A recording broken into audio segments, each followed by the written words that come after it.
now here's a question. Why is casting call cold reading classes important? Why is casting call cold reading classes important? Why are casting calls and cold reading classes important? Well, cold reading is important only because sometimes people hand you a different script than you're used to working with, and all of a sudden you need to be performing or creating a character or truthful moments with a script you just got, and you need to know the idea of not staring down at the page and reading it. You know, what you do is when you're acting, you might look down to get the words, but you still need to be connecting with your reader and having emotion and having a relationship with the person you're with, even if you have to go down and get the line and then bring it back up here. And that's kind of practicing that. You can practice that with a book in front of a mirror. You just want to make sure that we don't see the top of your head and this is not how you're doing the scene. You don't want to ever be doing it like this, you know, this, you need to be coming to get the line and then bringing it back up here and having the conversation. So that's important to practice in case they throw you new scripts at the last minute. They decide you're right for a different role and give you a different script. You would need that thing, but that's not the number one technique that's required. I mean, what's really, really important is scene study, learning how to break down a scene, understanding what is the scene about?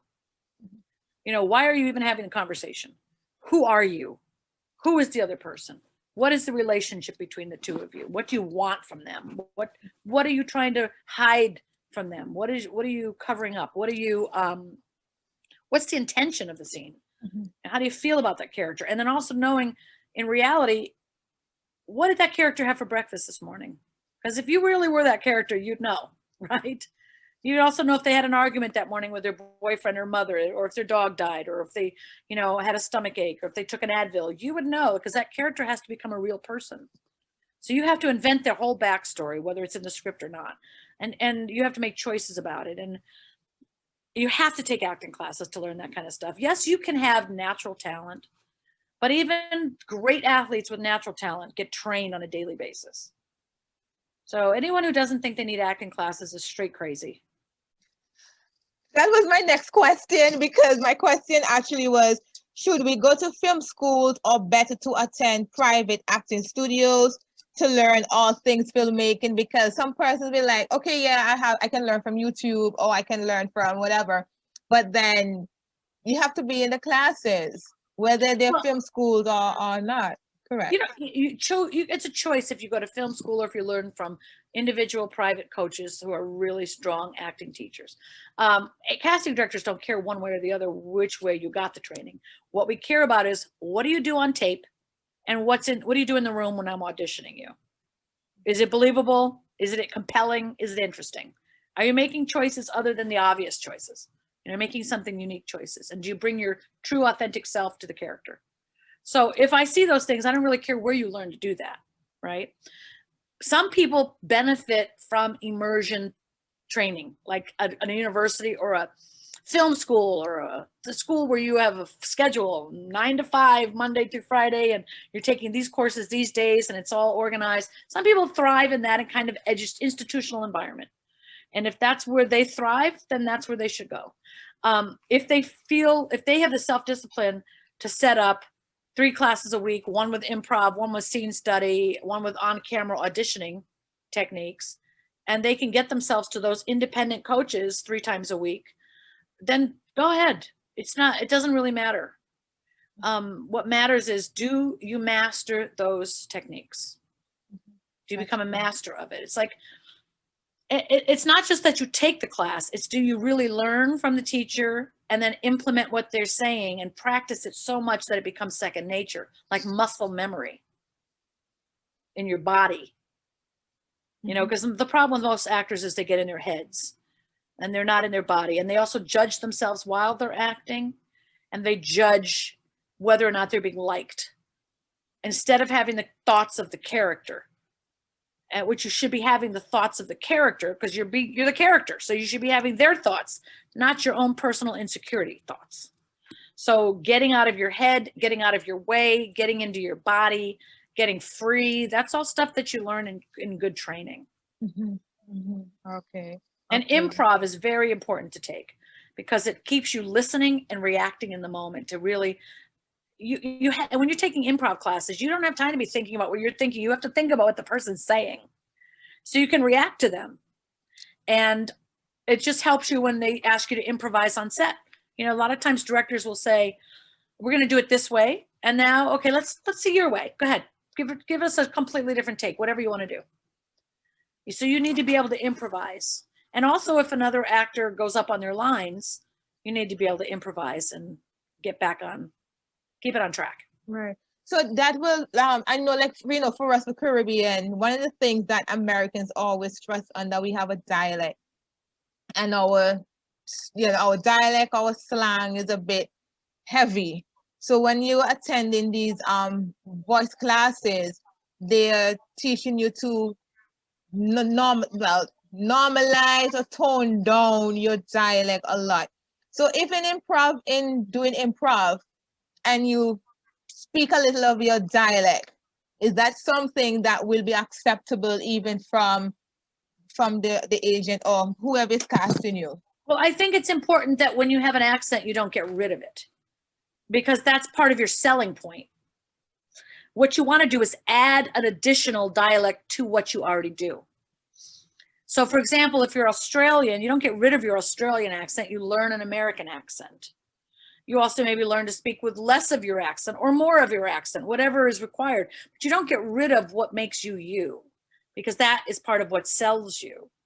You know, if you want to learn a British accent, you add that. If you want to learn an American accent, a normalized standard American accent, a non-regional, not New York, not Southern, those are different things. But if you want to learn like we don't know really where in America you're from, kind of middle of the road, normalized American accent, you add that to your own accent, to your own tool bag. You know, accent reduction, I think that's important. If your accent when you speak English is so strong we can't understand it, that's a problem, because how we're going to cast you if we can't understand you? But a lot of people who learn, like you speak with an American, well, you're speaking English and I can perfectly understand every word you're saying, right? So why would we reduce anything? Okay. But if you want to play an American role and you want to play an American Black in a role, then you can't have your dialect. You have to learn the American dialect. Right, right. Because like Idris, he had to learn the American way of speaking in his acting a lot. Right, yeah. But same with British actors. I mean, British actors can do an American accent, but they don't lose their British accent. As soon as they stop doing the role, they're themselves. Yeah, that is true. In one of your videos, Miss Wright, you talked about actors who graduate but have no clue about business. And you know, you say it made it clear that it goes hand in hand. Learning the business and, you know, acting, they go hand in hand.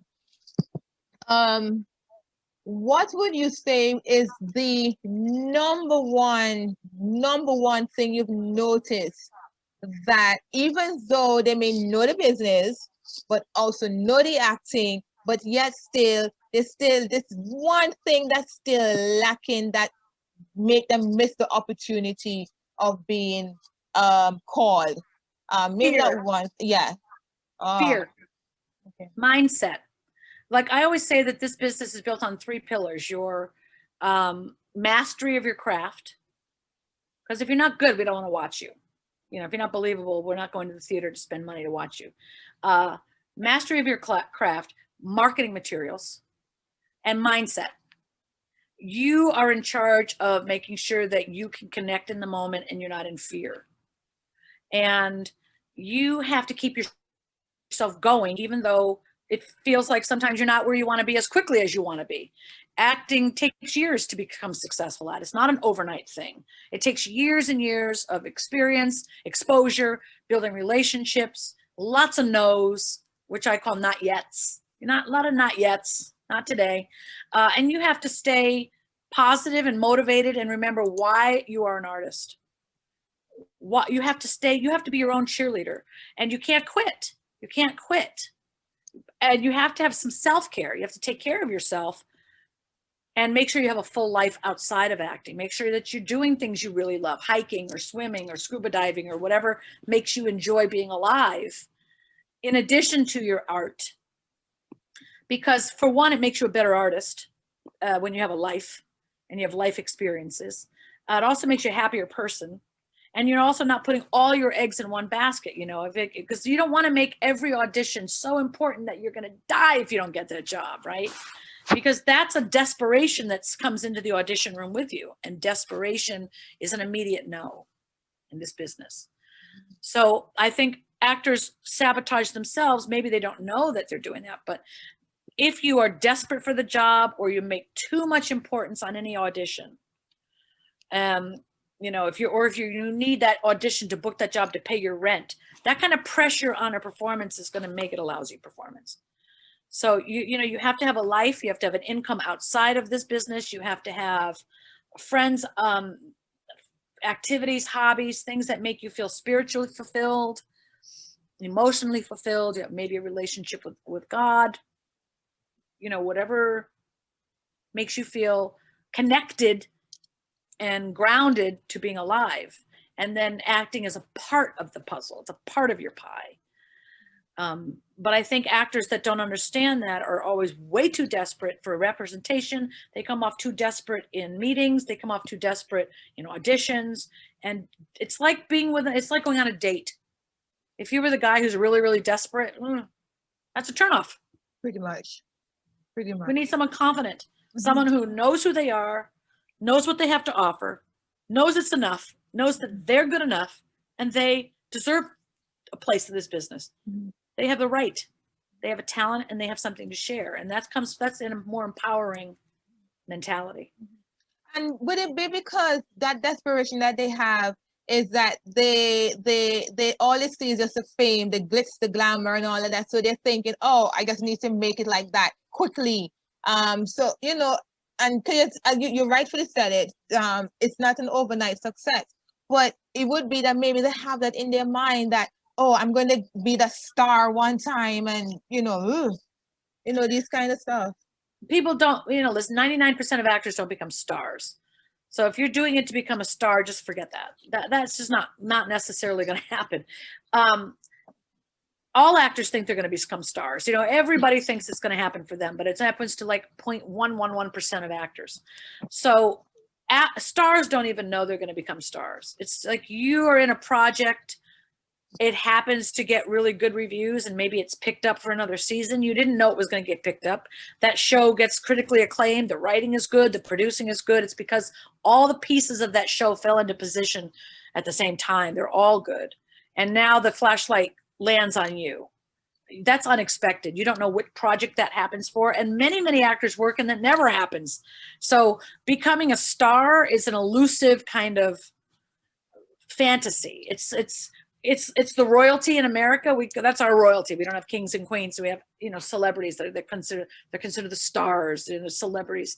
But celebrity comes and goes. I mean, someone can be a star and everybody wants them one year and the next year nobody will hire them. So I think you have to want to be an actor, and you have to want to be a really good actor, and you have to want to tell stories, and you have to understand the story that you're telling. Not just learn your lines and think that you're going to get famous and get on a TV show. You know, you have to be a storyteller and understand that you're telling a story and become really good at telling stories. Right. And if in the process of telling stories, you happen to get famous, well, good for you, you know, but that comes with its own burden of problems. Right. Because you just gave up your anonymity in a way that cannot be, especially if you become really famous, you can't get it back. You know, I think we see that a lot. We see that a lot on TV where some were not ready for it, or maybe the background of the family, something that they were not ready, and then they're thrust into this, and it's a whole disaster. Yeah, plus people spend all the money they have. They think, you know, when you make money, you should save at least a quarter of the money you make. Every dollar, save 25 cents forever. Because what happens is you get excited about this big money you're making and you blow it. Like, you know, a lot of people live to the dollar they make. So if you make $1,000, you spend all the way up to $1,000, whether it's on your bills or eating out or your clothes or you're, you know, just getting your bills paid. But you so if you make 10,000, you spend up to 10,000. If you make $1 million, you spend all your $1 million, right? And they never learn the idea of save 25%. So a lot of these people that get rich all of a sudden get broke real quick. They get broke real quick. And then they owe taxes on money that they didn't save for. So then they get in trouble financially. So I think, you should learn about money and taxes. And you should learn about business, which is all part of business. Right. Business management. I want to read something from, this is a call sheet. I'm so sure you're familiar with it. The call sheet, yeah. And this is something that Jeff Davis said. I remember my first pitch was utterly disastrous. And at a certain point, one of the producers leaned over, tapped me on the leg and said, "You're doing fine. Don't worry." When a producer says that, you're not doing fine.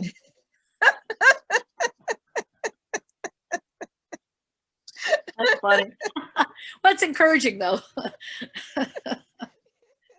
Because sometimes you will hear, "Yes, you're doing okay." And then you're like, "No, I know I didn't do well." And sometimes when you don't think you did well, that's a role you booked.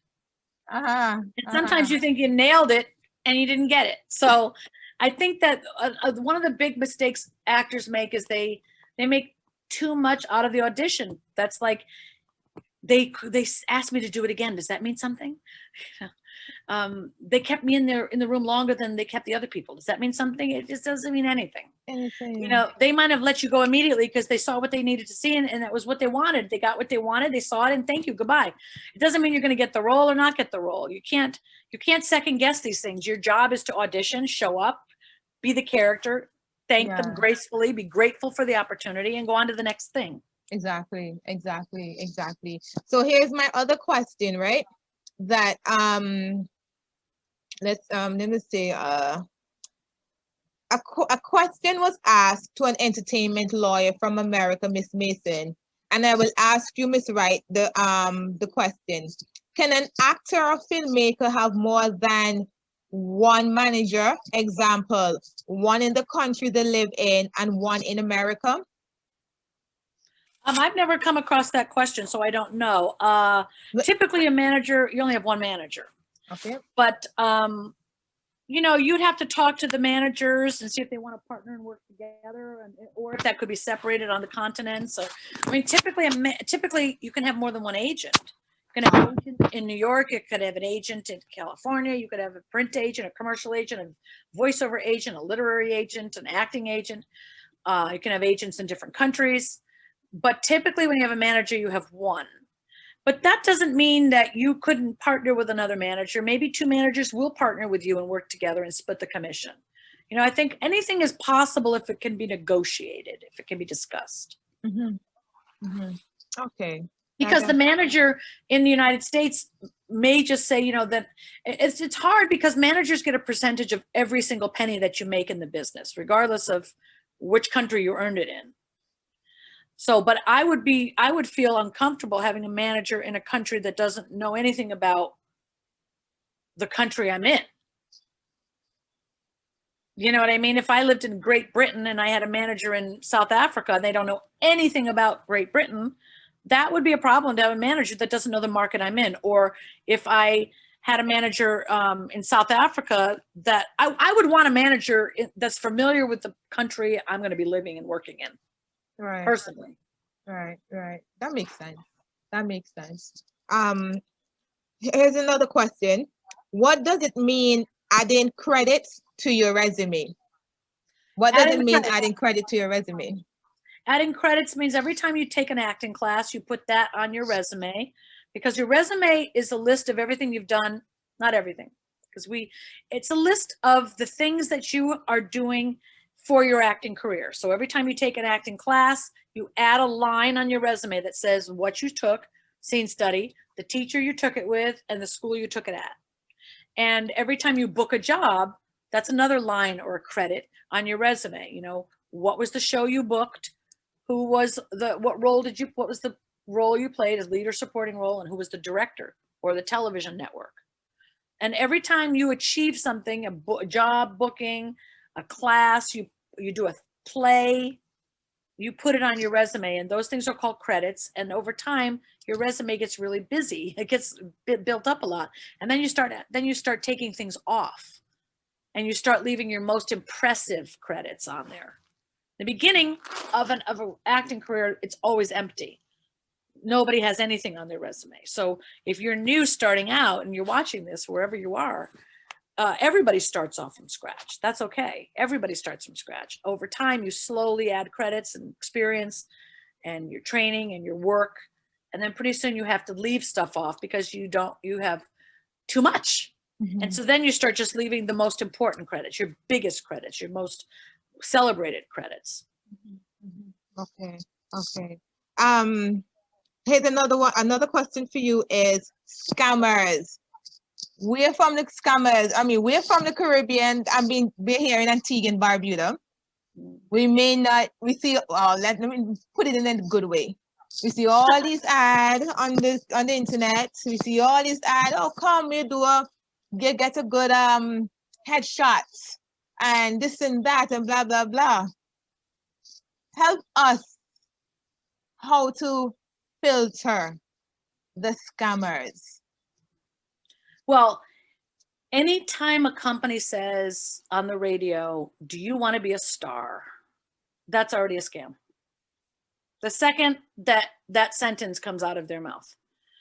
Because then what follows that always is pay $10,000 and come to our seminar in New York City where you're going to be discovered by agents and managers. And then they're going to give you a little bit of training, which is subpar. It's never really good training. And they might include some headshot package, which is never the level of headshots we actually use in the business. And then you go to these things and they sell you on the glamour of it all. We're staying in a nice hotel in New York, and you're gonna be invited to the award show, which who cares? And you're gonna go to the dance party, which who cares? And also it costs another $5,000 if your parent attends. And then you're gonna be seen by agents and managers. You're gonna walk the runway. And yes, there are some people there that they'll walk the runway, and a couple agents there might be like, I like them, let's sign them. That's great, especially for modeling, because those people work all over the world. But for actors, when we sign an actor in the United States, they need to be in the United States. And that is not something, 99%, that is not something they'll ever talk about in those ads. In fact, they will never say that to you. So you go to those things, you pay all that money. You did a great job in your monologue that you presented for agents. Yes, there are legit agents in the room that come from real companies, because agents scout for everywhere. And just because you're in the room doesn't mean they're scouting for you. But it means they're looking for talent, and they're going to pull the talent that's most beneficial for them. Mm-hmm. And for them means in their country with a work permit and training and acting clips and resume that they could use to sell you to casting. A lot of times there's adults there, but they see kids, and kids are much easier to break into the business than adults. So they sign a lot of kids and not a lot of adults. And also when you get the callbacks, and maybe there's 100 people, there's 700 people that attend, 100 people get callbacks. You go downstairs to the room where all the agents and managers have their little tables set up, and we talk to people. Because I've done many of them. I don't do them anymore because they're too much of a scam. I don't like it. Mm-hmm. But then you have a line of people that come talk to you. And the first thing we say is, do you live in the United States? That's the first thing we say. And they say no. And then we go, next. I mean, that's about pretty much it, right? So how are we going to submit you for a project if you can't be here to audition tomorrow at 3? And then they say, well, I will come if there's work. But we can't get you work unless you're here to audition for it. Yeah, but if you can promise, no, we can't promise you're going to work. This is a gamble. What we do is we submit your picture, and if casting wants to see you, you have to be at the audition at 3 tomorrow. And if you get the job on Friday, you need a work permit. You can't just work in the United States. You have to actually get permission to work. And a lot of companies don't hire people that don't have work permits. And you can't even take a job as an actor from another country if you don't have a work permit.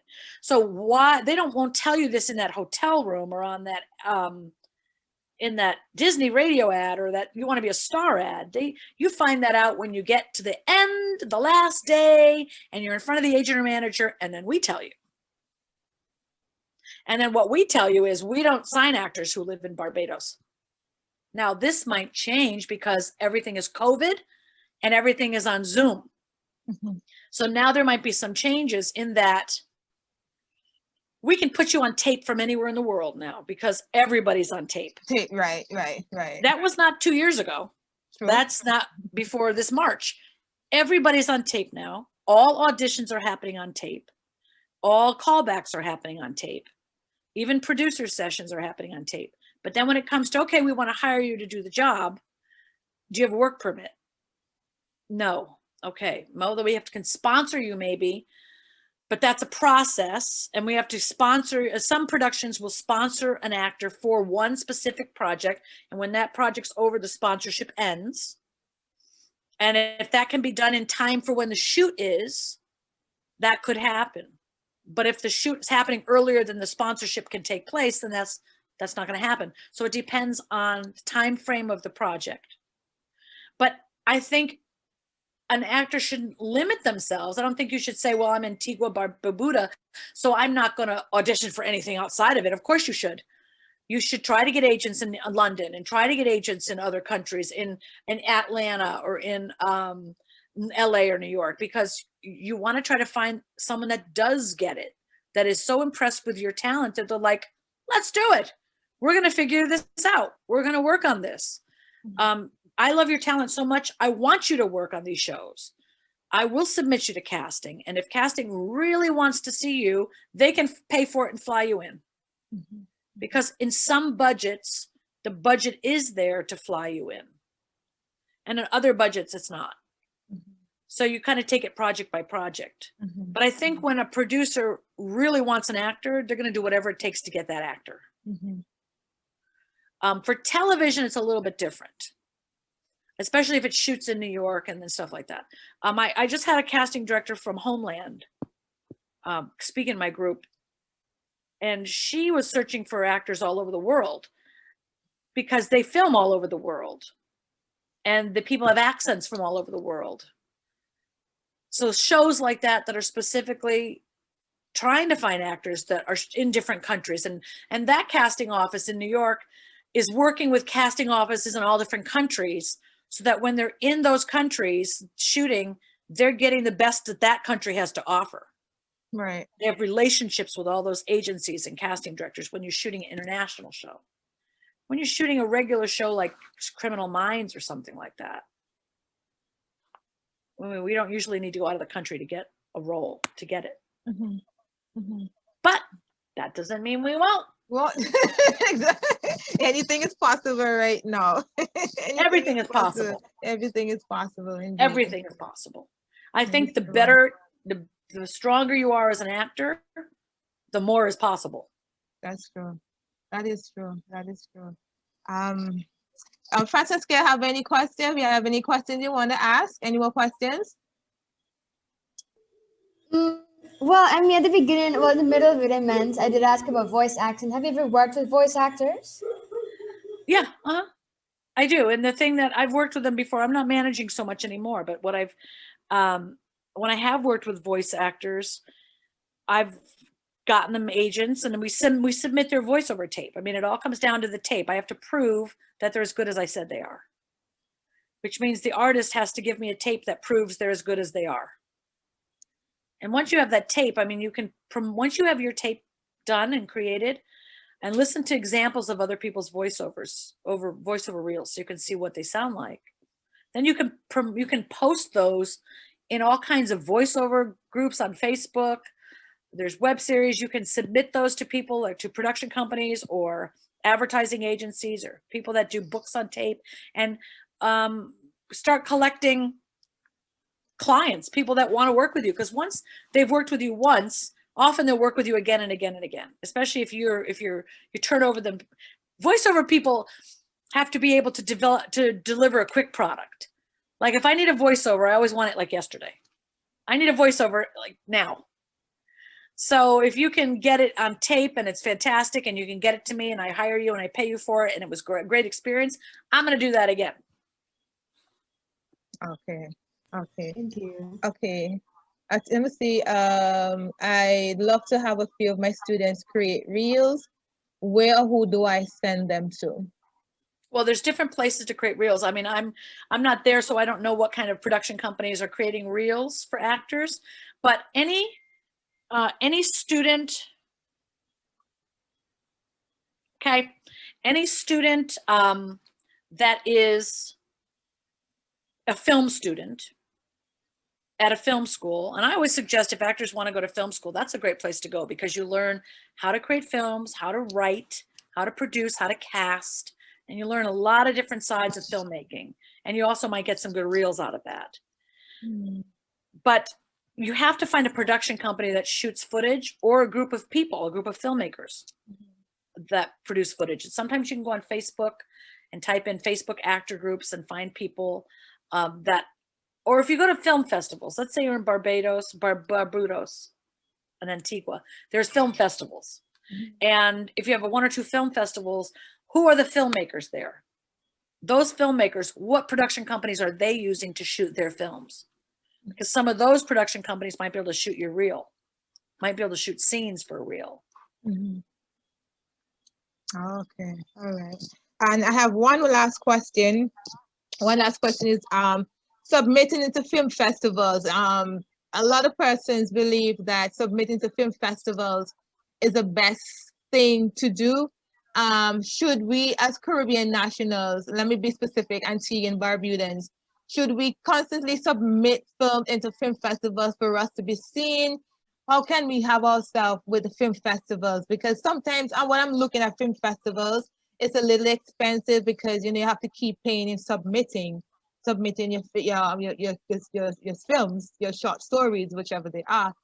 But it's submitting to film festivals really the best route for anybody for us to take itself? Well, there's not a best route. There's many routes, right? So you approach all of those routes.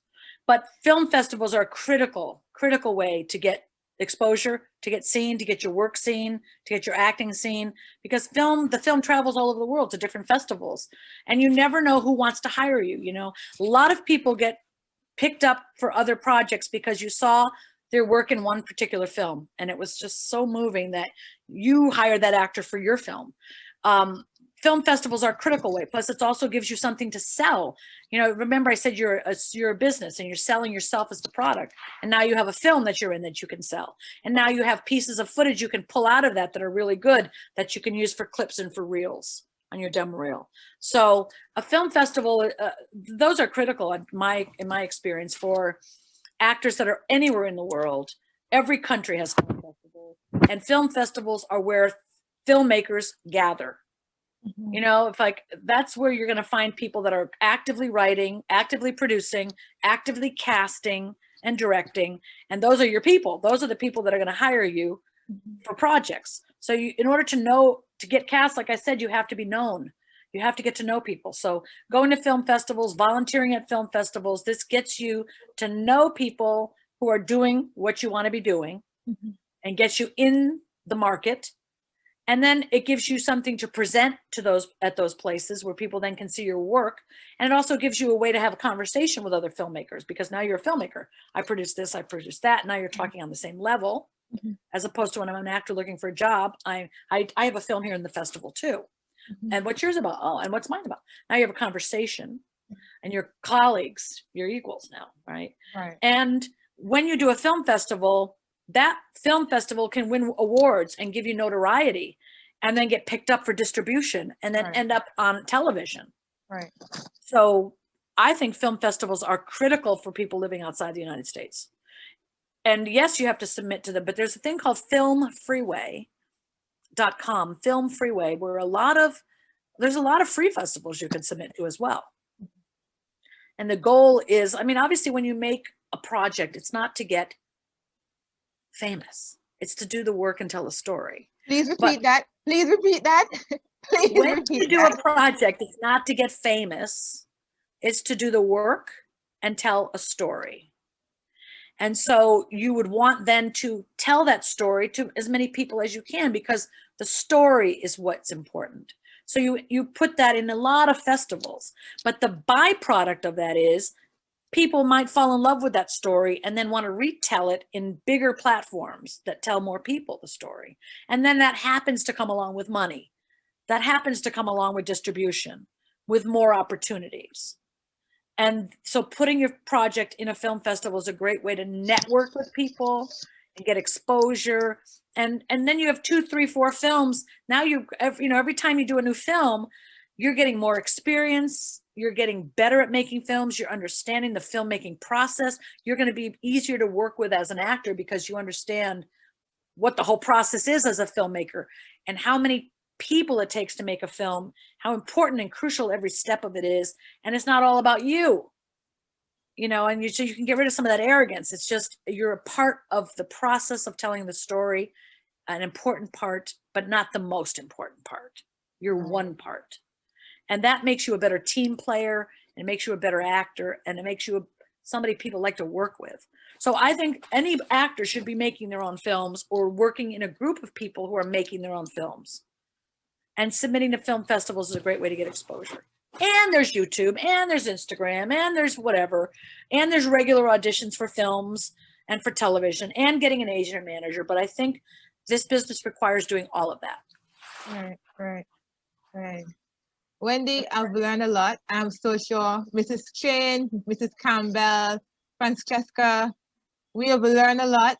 I'm grateful for your time. I really appreciate it. Thank you so much. You're very welcome. I had to go back on the stuff. It's the program is called the Nomad Digital Residence Program, NDR.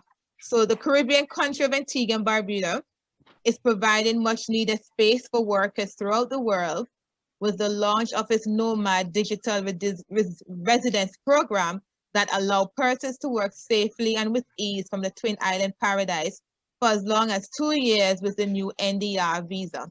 And this was announced by our Prime Minister, the Honorable Gaston Brown. So I could not remember what the NDR stands for. So let me go back in my phone to see what I could remember. Are you a part of my Facebook group, Talent Managers for Actors? Yes, I'm a part of a lot of stuff for you. I can't. Well, I would like you to share that information in the group. Okay. So Post it? Okay. Yeah. Okay, I will do. Because I think that's nice. That's a nice opportunity for a lot of artists. That might be a brilliant thing. I would love to come. I know. I think it's a great opportunity for people. I just had another actor of mine say he was invited by an agency. There was his agent has an agent he does business with in South Africa who says, you should come over here during this COVID. We have a lot of work. So he's picking up and going to South Africa for the pilot season. He's not even worrying about United States right now. So sometimes going to other parts of the country and other parts of the world is a great idea. Yeah, yes. Live, work, play. That's the name of it. You live, work, and still play. I mean, come on. 365 beaches, friendly people. Come here to Antigua and Barbuda. I will send it. I will send the details. I'll send the details in the group. I'll send the details in the group. And thank you again for having me. It's been an honor. I mean, I look forward to it all weekend. I'm so glad we were able to make it happen. Thank you so much. Your faces. Thank you.